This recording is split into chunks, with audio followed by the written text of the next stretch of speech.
Major, there was yung last update namin is may isang lalaking protester who died and another one who suffered a gunshot wound.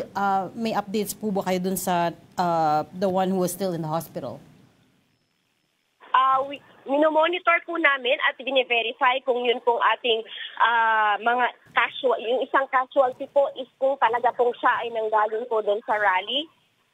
Sinecheck po namin dahil based po din sa information na bine-verify namin sa ngayon is nagkaroon din po ng riot doon sa area na yon. So hindi po sa rally talaga siya nanggaling at yun po yung aming bine-verify ngayon sa area at sa Manila Police District. Pero yung riot sa Menjola rin nangyari, correct? Yes po. Pero ma'am, at the very least, can we confirm kung meron ngang namatay?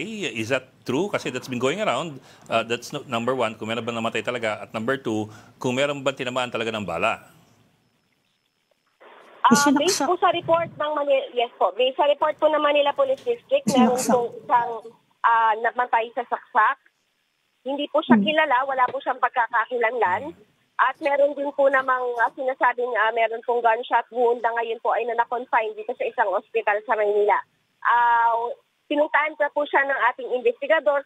Yun nga lang po, unconscious pa po itong ating naka-confine na dyan. May pangalan po siya pero hindi po siya taga Manila. So inaalam po natin kung bakit siya nandun sa area na siya ay natagpuan. So lahat ng ito po ay part pa rin po ng investigation ng NCRPO. So at this point, hindi niyo po masabi definitively if they were, yung namatay is because of the rally or whether it was because of the separate riot, same as with the one yung nabaril.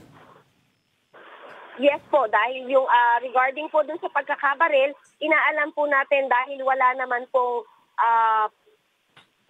pong nagpaputok sa area na yon dahil wala pong pulis nung time na yon. Ang ating mga pong pulis, para po sa kaalaman ng lahat, ay wala pong dalang baril. Yung CDN contingents po natin, armado lamang po sila ng baton at ng shield. So inaalam po natin kung sino po ang bumaril sa kanya, kung nabaril man po talaga siya. At syempre po sa tulong po ng mga CCTV doon sa area is malalaman po natin kung ano po talaga ang nangyari doon sa dalawang question individual.